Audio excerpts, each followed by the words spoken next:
One of the things that some voters have been concerned about is the amount of money that's coming into Virginia, not from Virginians. Obviously, money that comes from the RNC comes from all over the country. Sure. What do you think about that impact? Is that something that voters should be concerned about? And it's not necessarily just Republicans. It'll come from both sides. But there will be a ton of money spent here to try and convince Virginia voters it doesn't necessarily come from Virginia. Well, I don't think anyone can stop the First Amendment and people's right in this country to participate in the political process. I mean, even if you don't like some of the organizations that are involved, and I would agree that the campaign finance laws in this country are a complete disaster. I agree with that. But at the same time, people have a right to participate, and keeping money out of politics is almost impossible. I mean, to send a letter, to do an advertisement on TV, you can't do without money, and it gets to be very difficult without it. When you say the campaign finance laws are a disaster, would you Sure. include the Citizens United decision in that, or do you? Well, that's the Supreme Court Right, decision. right. I mean, I personally think McCain-Feingold is a disaster.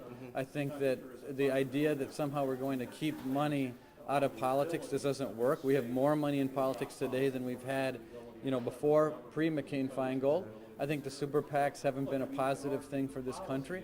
But at the end of the day, we're living with the laws that we have. Right. And so here's where we're at.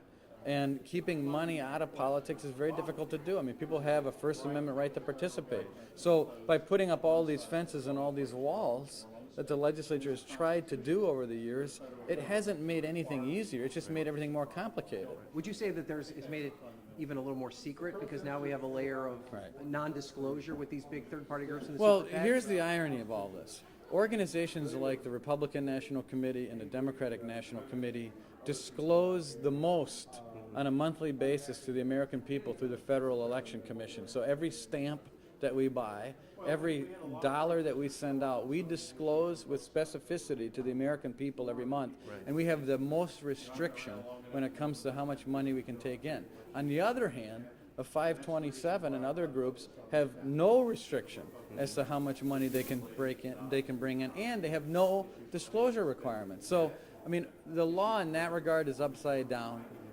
But that all being said, whining and complaining about these things isn't going to change it. We have to live within the law that we have. That requires money that we need to raise in order to be effective and actually defeat this president and help save this country.